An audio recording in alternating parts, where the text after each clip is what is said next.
안녕하세요. 박영춘입니다. 이번 시간에는 그린벨트 해제 조건에 대해서 말씀드릴게요. 몇 가지 경우가 있어요. 일단 가장 먼저 해제되는 게 이제 집단 취락지구가 먼저 해제되고, 그 다음에 단절 토지 아니면 관통 대지, 이 세 가지 조건에 법에 명시가 되어 있습니다. 그런데 사람들은 강의를 하면서 그래요. 야, 이런 땅들 단절 토지 또는 집단 취락지구 아니면 경계선 관통 대지가 정말 대박인 땅이다. 그린벨트 해제된다. 라고 강의를 하시는 분들이 간혹 많으시더라고요. 이런 땅들이 정말 대박이다. 물론 대박일 수도 있죠. 그렇지만 법조문에는 이런 땅들을 해제해야 한다라고 돼 있는 게 아니라 해제할 수 있다라고 돼 있어요. 예, 보시면 개특법 시행령 2조 개발제한구역의 지정 및 해제 기준이 나와 있어요. 그죠? 나와 있는데 여기에 뭐라고 명시되어 있냐면 법 제3조 예를 들어서 법 제3조 2항에 따라 개발지원구 각 후의 어느 하나에 해당하는 경우에는 국토부 장관이 정하는 바에 따라 개발제한구역을 조정하거나 해제할 수 있다라고 했어요. 해제해야 된다라고 하진 않았잖아요. 그죠? 그런데 이런 단절토지라든가 경계선 관통 대지를 가지고 대박이네. 대박을 꿈꾸는 어떤 사람 그렇게 저는 호도하면 안 된다고 생각합니다. 토지라는 것은 그냥 현재 있는 상태 그대로를 보아주는 게 맞고요. 이것은 이렇게 관통대지라든가 아니면 뭐 단절 토지 같은 경우도요. 해제될 수 있고 안 될 수도 있어요. 그럼 공무원들 마음이에요. 시에서 하는 마음이에요. 근데 그걸 어떻게 우리가 예측할 수 있어요? 제가 또 어떤 제 후배 중에 어떤 강의하시는 분이 있는데 옛날에 자연녹지였대. 그게 막 10년 지나니까 계획관리지구로 변했대. 대박 났대. 자, 우리가 저도 몰라요. 저도 토지를 뭐 10년, 20년 공부하면서 정말 오늘의 자연녹지가 내일의 뭐 계획관리가 될지 아니면 뭐 자연보존 어떻게 합니까? 그걸? 근데 그거 가지고 자기가 뭐 잘했네, 못했네, 대박 났네 그렇게 얘기할 필요는 없다고 생각합니다. 토지를 가지고 아니면 또 용도지역, 용도지구, 용도구역을 가지고 그렇게 장담하는 건 아니라고 생각하고요. 법조문이 나와 있는 해석하는 대로 따라가면 될 것 같아요. 자, 개발 제한 구역을 조정하거나 해제할 수 있다고 했어요. 해야 한다고 되지 않았습니다. 자, 그럼 하나 설명해 볼게요.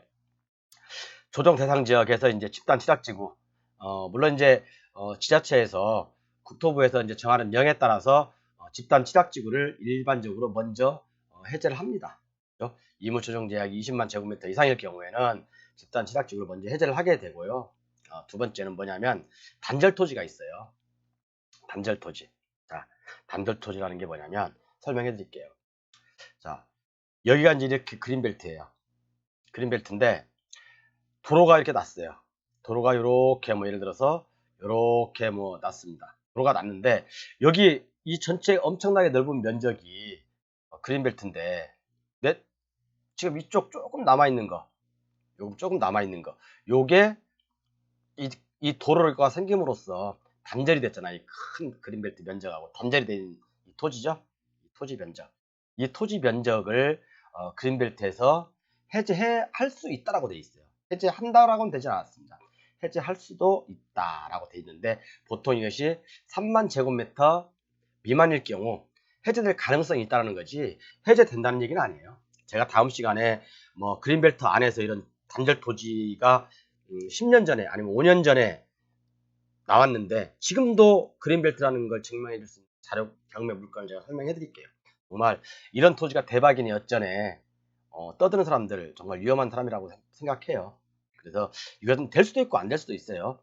뭐 이게 된다라고 하면 뭐 수용으로 가든지 아니면 뭐 극히 뭐 정말 내가 국회의원이나 아니면 뭐 대통령 파워가 있다면 그냥 해제할 수는 있겠죠. 그렇지만 이것은 뭐 무작정 해제해 주는 게 아니고 이런 단절 토지라고 하죠. 단절 토지가 3만 제곱미터 미만일 경우에는 해제가 되는데 단 이 도로가 중요한 거예요. 이 도로폭이 중류 15m 이상이 돼야 돼요. 15m. 만약에 이게 뭐 8m 도로다.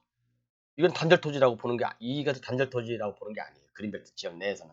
그렇기 때문에 이 도로 넓이는 아까 말씀드렸지만 15m 이상이어야 된다. 바로 이게 단절 토지의 조건인데 조건이긴 한데 아까도 항상 강조하지만 해제한다가 아니라 해제할 수도 있다. 조정할 수도 있다. 라는 내용입니다. 정확히 알아두세요. 근데 이런 땅들의 단절 토지에 대해서 투자하고 안 하고는 본인들의 몫이에요. 저도 몰라요. 해제가 될지 안 될지 제가 그걸 어떻게 합니까? 저도 몰라요. 단지 이런 해제 요건들이 마련돼 있다라는 걸 알아두시고요.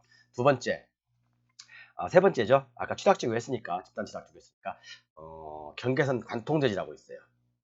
자, 경계선 관통대지라고 법조문에 나와 있죠. 시행령에 나와 있어요. 자, 뭐라고 되어 있냐면 1000제곱미터 이하인 경우, 뭔 말인지 잘 이해 안 가시죠?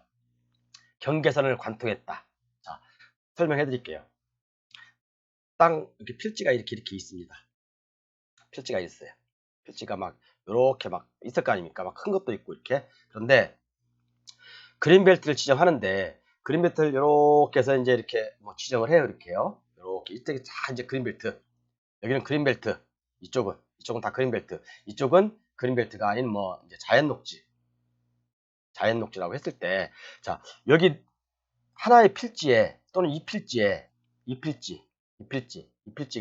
지금 경계선에 지금 그 그린벨트 선에 관통돼 있잖아요. 그런데 이 관통된 그린벨트 안쪽의 면적이 1000제곱미터 미만이어야지 해제할 수 있다라고 돼 있습니다. 그죠? 뭐 해제한다라고 되진 않아요. 그죠? 해제할 수 있다라고 돼 있지, 해야 된다라고 하진 않았습니다. 자, 그러면 여기서 이제 그린벨트 선이 이렇게 지나가기 때문에 이 토지도 역시 만약에 이게 1000제곱미터 미만이다. 그러면 해제될 가능성이 있겠죠. 이런 것들이 경매에 나오면 좋겠죠. 여기는 뭐 이게 만약에 1002제곱미터다. 이것은 포함 안 되는 거죠. 해제될 가능성이 없다는 얘기고. 이게 만약에 1000제곱미터 이하다. 그러면 해제되는 거죠. 이해 가셨죠? 그렇기 때문에 정말 이런 그 좀 용어를 알면 우리가 좀 공법을 접근하는데 되게 쉬워요. 용어를 알면 되게 쉽고, 그리고 이제 우리가 좀 헷갈리는 것들이 뭐냐면, 자, 이제 아셨죠? 단절 토지가 뭔지, 또 경계선 관통 대지가 뭔지. 자, 단절 토지는 만약에 도로를 기준으로 하는 겁니다. 도로. 단절이 됐다는 거예요. 서로 단절이 됐다는 거예요. 근데 이 도로 폭이 15m 이상 중류 유리에 속해야 된다는 거고, 그 다음에 이 경계선 관통 대지는 그린벨트 선이 내 토지의 필지를 이렇게 관통하고 있을 때 이 그린벨트 쪽에 있는 이 대지의 면적이, 토지의 면적이 1000제곱미터 이하일 때는 해제할 수 있다라고 되어 있습니다. 그죠? 자, 그리고 또 우리가 헷갈리는 게 뭐냐면, 아니, 왜 그러면 자연 취락지구는 안 되고, 자연 취락지구는 해제가 안 되고, 집단 취락지구는 해가 되냐?